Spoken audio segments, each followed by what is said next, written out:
Salam, mən Nərmin müəllimə. Sizinlə DİM Test Sopsi 2025 nəşrindən çoxalma ontogeniz bölməsindən bir neçə sualın izahını paylaşacağım. Başlayırıq. 110-da qalmışdıq.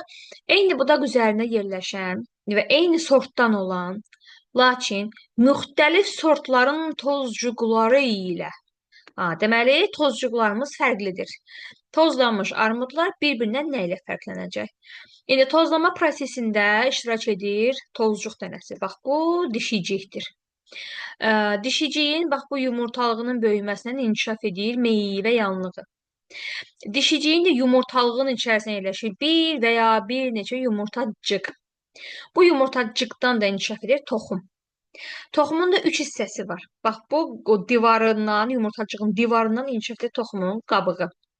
Sonra burada olur bir yumurta hüceyrə, bir də olur mərkəzi hüceyrə.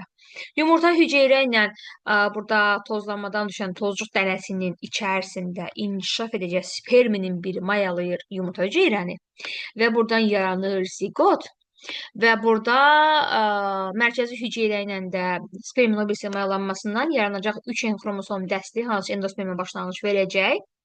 Amma burada deyəsən armud dedi, yoxsa mən səhv oxudum? Hə, armud dedi. Armud deyirsə, içevli bitkidir və içevli bitkilərin əksəriyyətində ümumiyyətlə endosperm yoxdur. Yəni iki qat mayalanma baş verir. Amma endosperm sovrulur, tələf olur və s. belə. İndi baxın, burada meyvə yanlığı inkişaf edir yumurtalığın divarından. Tamamilə ananın diploid xromosom dəstiyini daşıyır. Yumurtacığın divarından da inkişaf edir toxum qabığı. O da tamamilə ananın için xromosom dəstiyini daşıyır. Bir dənə burada bizim qalır rüşeymimiz.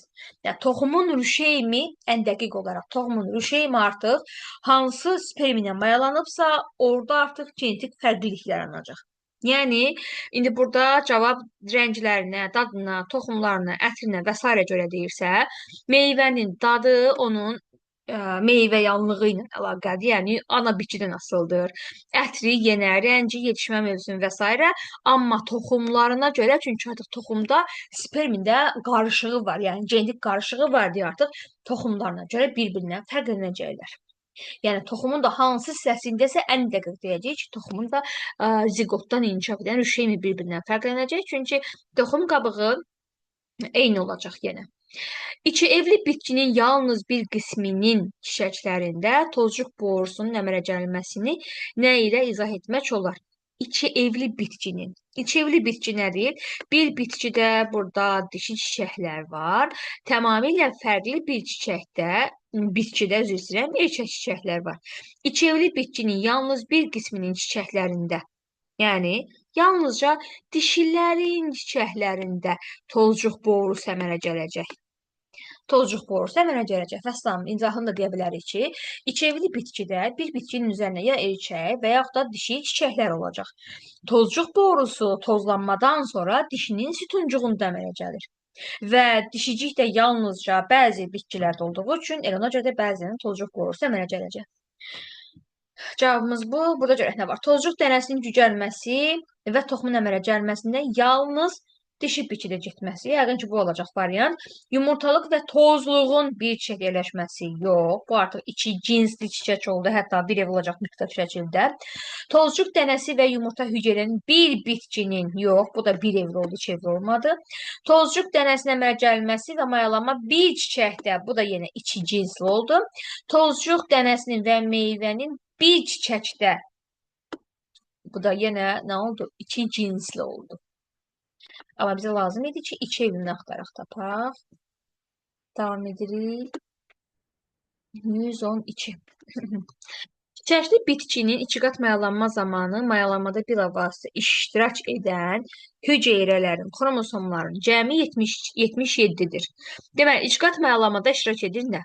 Mərkəzi hüceyrə, xromosom dəsti, diploid, ana bitkiyə aiddir. Yumurta hüceyrə, haploid, ana bitkiyə aiddir. İki dənə də spermi. Hər ikisinin xromosom dəsti haploid və ata bitkiyə aiddir.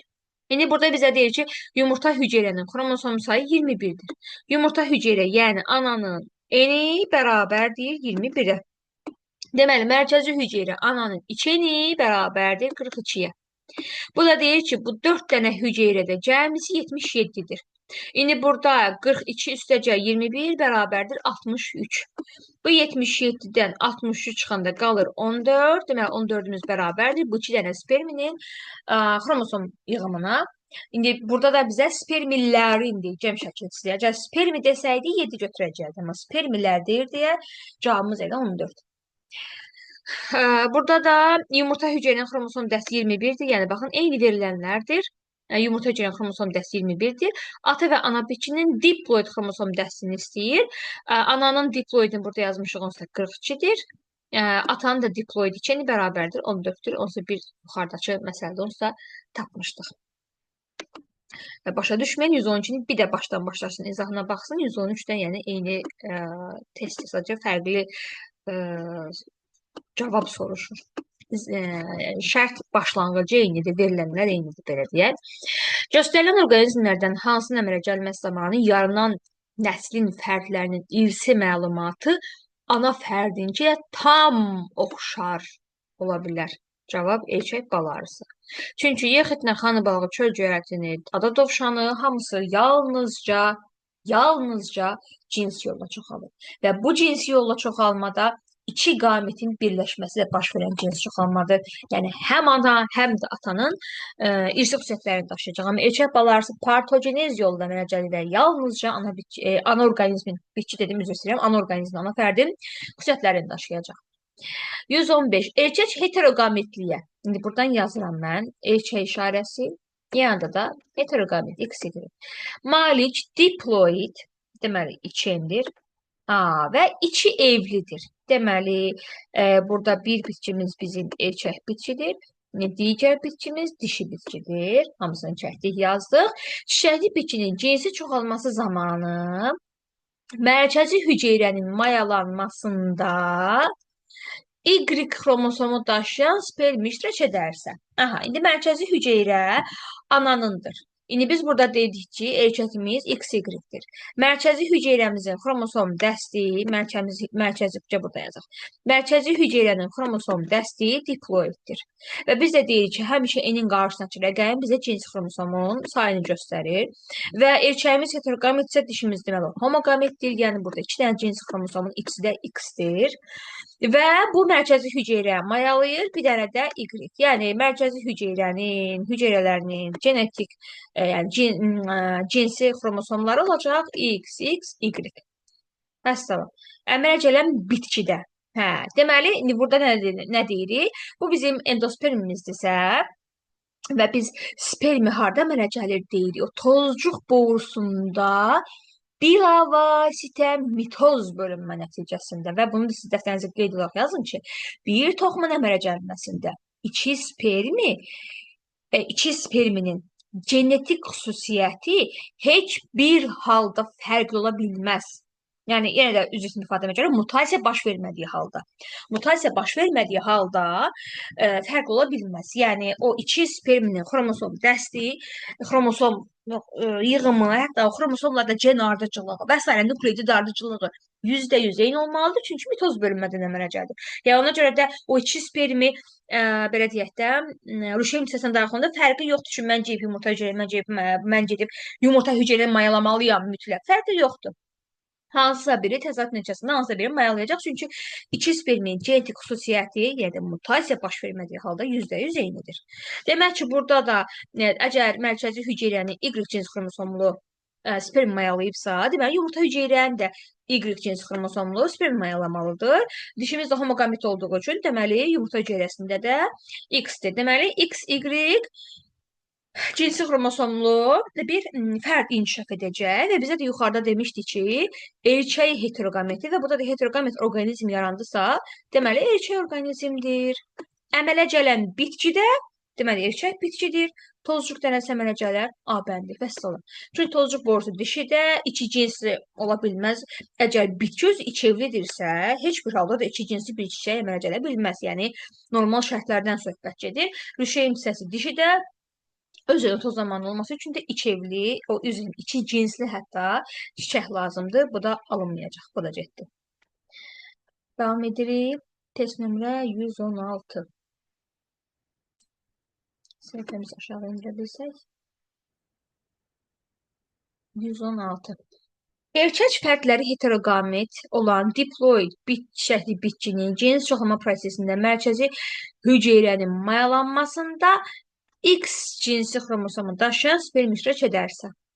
Aha. Bu toxumdan əmələ gələn bitkidə. Yəni də erkək fərdləri heteroqamitdir. Erkək fərdləri heteroqamitsə, deməli XY olacaq.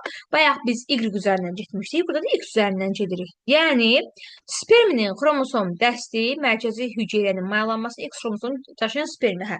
Spermin xromosom dəsti X-dir. Erkəyimiz heteroqamitdirsə, deməli dişimiz homoqamitdir. Demək ki, yumurta hüceyrəmizin xromosom dəsti X-dir. Demək ki, buradan artıq dişi bitki inkişaf edəcək. Dişi bitkidə nə olacaq? Dişi cikli çiçəklər olacaq A bəndi. Məsələn. Daha 115-i mən geniş izah elədim deyə eyni testdir. 116-nı izah eləmədim. Yəni də başa düşməyən geri fırlayıb bir 115-ə təkrar baxa bilər. 117. Ziqotun parçalanması zamanı blastomelerin sayının artması onların ölçülər arasında qrafik hansıdır? Bax, ziqot parçalanma mərhələsində ətrafdan heç bir halda qida qəbul etmir. İndi ətrafdan deyəndə ümumiyyətlə, əgər bu, misal üçün, quşun yumurtasıdırsa, sürünənin yumurtasıdırsa və yaxud da suda qurda yaşayanın kürüsüdürsə, təbii ki, qəbul etməyəcək. Mən bunu nəzərdə tutdum, bətn daxili inkişaf üçün. Yəni, bağlaq belə məməlilərin özündən götürsək, deyirik ki, məməlilərdə yumurta çıxarıcı boruda baş verir mayalanma prosesi. Bax, belə insanın da başı çıxır və s. öyrənmişik. Orada deyirik ki, 14-cü gün ovulyasiya baş verir, bir sutqa ərzində mayalanma baş verə bilər, yəni 15-ci gün tutanmış mayalanma baş verdi. Ondan sonra 4-5 gün ərzində boru ilə hərəkət edir. Bax, 4-5 gün buradan. Ondan sonra düşür, əgər mayalanma baş veribsə artıq rüşeym düşür uşaqlıq boşluğuna. 2 gün də orada sərbəst qalır, oldu 6-7 gün.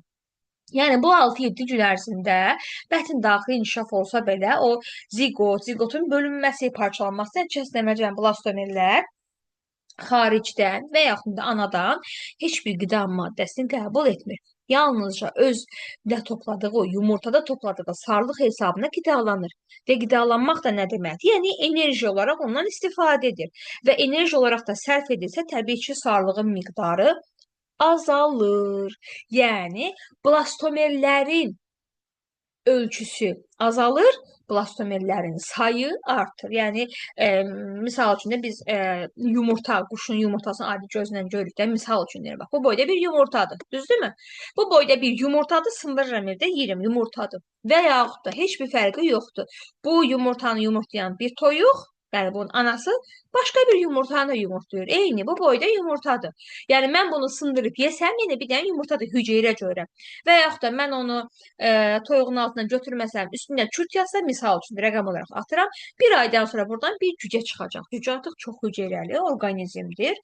Yəni, burada blastomerlərin sayı, hüceyrələrin sayı nə qədər artırsa, ölçüsü bir o qədər azalır. Və eyni zamanda bu ümumi kütlənin də ölçüsü azalır. Bir də deyirəm, ümumi kütlənin də ölçüsü azalır. Yəni, çünki bayaq dedik ki, özündə olan sarlıqdan istifadə edirsə, sarlığın miqdarı azalırsa, deməli, ölçüsü azalır. Yəni, belə deyək də, ziqotun ölçüsü, birdən morulanın ölçüsü və yaxud da olsun, blastulanın ölçüsü. Hansı daha böyükdür? Ziqot daha böyükdür. Belə. 118. Burada cavabımız A bəndi idi. Blastomerlərin ölçüləri azaldıqca onların sayı artır. Və blastomerlərin sayı artdıqca onların ölçüsü azalır. Demək, daha düzgün idi. 118-ə baxırıq. Cədvəldə öz-özünə tozlanan diploid xromosom dəstinə malik olan 4 müxtəlif çiçəkli bitkinin bir çiçəyində ikiqat mayalanma ilə bağlı məlumatlar göstərilmişdir. 4 müxtəlif bitki dedi bizə. İndi baxaq görək nə deyir. İkiqat mayalanma nəticəsində əmələ gələn hüceyrələrin xromosom dəstlərinin cəmi. İkiqat mayalanmada bilavasitə işlədilən spermlərin sayı. İndi burada 2 dənə sperm iştirak edibsə, deməli, bir dənə toxum yaranacaq. 12 dənə sperm iştirak edibsə, 12 bölünsün 2, deməli 6 dənə toxum yaranacaq. Burada 5 dənə sperm, 10 dənə sperm iştirak edibsə, 10 bölünsün 2, 5 dənə toxum yaranacaq. Burada da 16 bölünsün 8 dənə toxum yaranacaq. Bu belə. İndi mən də gəlin bunları bölək. Yəni 5 eni və ikiqat məlumat nəticəsində əmələ hüceyrələrin xromosom dəstlərinin cəmi, nə ikiqat məlumat, əmələ gələn hüceyrələr. Əmələ gələn hüceyrələr hansılardır? O endospermlə başlanğıc verən 3 en xromosom dəstli hüceyrə və ziqota başlanğıc verən 2 en xromosom dəstli hüceyrə. Nəvə nəticədə 5 en xromosom dəsti yaranır. Yəni əgər orqanizm diploiddirsə, bəli, həqiqətən diploid bizə verir. Diploiddirsə, ikiqat məlumatda işlətən hüceyrələrində xromosom yığımı cəmi olacaq 5-in. İkiqat məlumat nəticəsində əmələ gələn hüceyrələrin də xromosom yığımlarının cəmi yenə də olacaq 5-in ümumi götürdükdə. Yəni toxumların sayını burada tapmış olduq. İstənilən halda, yəni 25 eni bölsək 5-ə, görüşü bəli n-dir. 40 eni bölsək 8-ə, bəli, baxırıq ki, yerində 5 n-dir, yəni n-dir xromosom dəstə hamısı doğrudur. Baxaq görək bizə nə deyir? Y-in çiçəyində 6 mərkəzi hüceyrə mayalanmışdır. Y 6 toxum. Bəli, doğrudur. Bu düzdür. B-yə baxıram. X Y-də başqa yoxdur. X-in çiçəyində yumurtacıqların sayı yumurtalıqların sayına bərabərdir. X-də bəli bir dənə toxum əmələ gəlib doğrudur. Deməli bir yumurtaqda bir dənə yumurtacıq yerləşəcək. Bu da doğrudur. Sonra C-yə baxıram. Z-də 5 dənə toxum. Z çiçəyində çox toxum meyvə inkişaf edə bilər. Bəli, 5 dənə toxum var, doğrudur. Bir də Z-ə baxıram.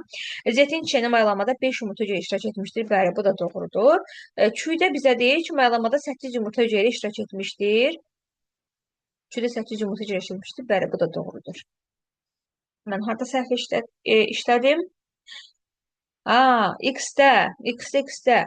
X çiçəyində yumurtacıqların sayı yumurtaqların sayından çoxdur. Deyil, axı bir toxumludur. Mən niyə deyirəm ki, çoxdur? Çox deyil, bir toxumludur.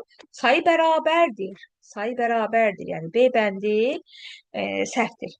Yumurtalıq və yumurtacığın sayı bir-birinə bərabərdir. Daha sonra test nömrə 119.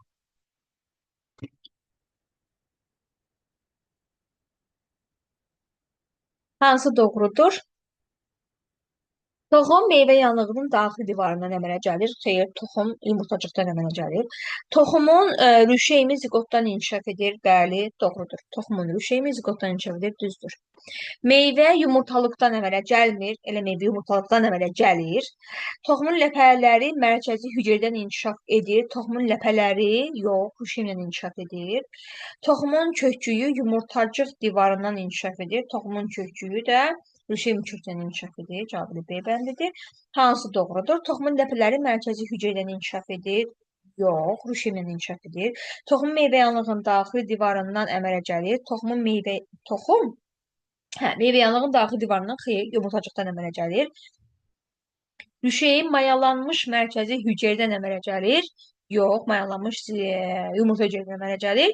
Çərdək meyvə yanlığının tərkib hissəsidir. Aysa bax, bu doğrudur. Bəli, çərdək meyvə yanlığının odunlaşmış və daşlaşmış daxili hissəsidir. Toxumun köküyü yumurtacıq divarından inkişaf edir. Xeyr. Rüşeym kökündən inkişaf edir. Davam edirik. 121. Birinci nəsli yalnız dişillərdən ibarət olan, bu da işçi balarlardır. İşçil balarları əvvəlcə çarpazlaşır erkək arı ilə və onu da deyək ki, dişi arı, yəni ana arı, kraliçə arı yalnızca bir erkək arı ilə çarpazlaşır vəssalam və orqanizmasındakı yumurta hüceyrələrin bir hissəsi erkəkdən gələn spermatozoidlə mayalanır. Və mayalanmış yumurta hüceyrələri birinci qoyur xanalara. Və buradan inkişaf edir dişilər. Mayalanmış yumurta hüceyrələrdən inkişaf edir dişilər. Və bu dişilərdən birinin əvvəlcədən yuvası da böyük olur. Və üstə gəldi o bir dənəsini işçi arılar, o köhnə ötən nəslin, yəni yetkin işçi arılar qidalandırır arı südü ilə. Və nəticədə bu arının cinsi vəzləri yaxşı inkişaf edir. və çox olmaq qabiliyyətinə malik olan balı kraliça arı. Yerdə qalan arılar ilə nektarla, tozcuqlar və s. qidalanır və cinsi vəzləri inkişaf etmir, zəhər vəzinə çevrilir, yumurta qoyan neşterə çevrilir və s. Və bunlar olur sadəcə işçi arılar. Və ana kraliça arı orqanizmasında qalan o yumurta hüceyrələri qalanını da mayalanmadan, yəni heyf olmasın deyə qoyur xanalara və oradan inkişaf edir erkək arılar. Onca birinci nəslindən həmişə dişi, ikinci nəslindən isə erkək bal inkişaf etmiş olur. Hələ ki bu qədər. Növbəti görüşənədək uğurlar.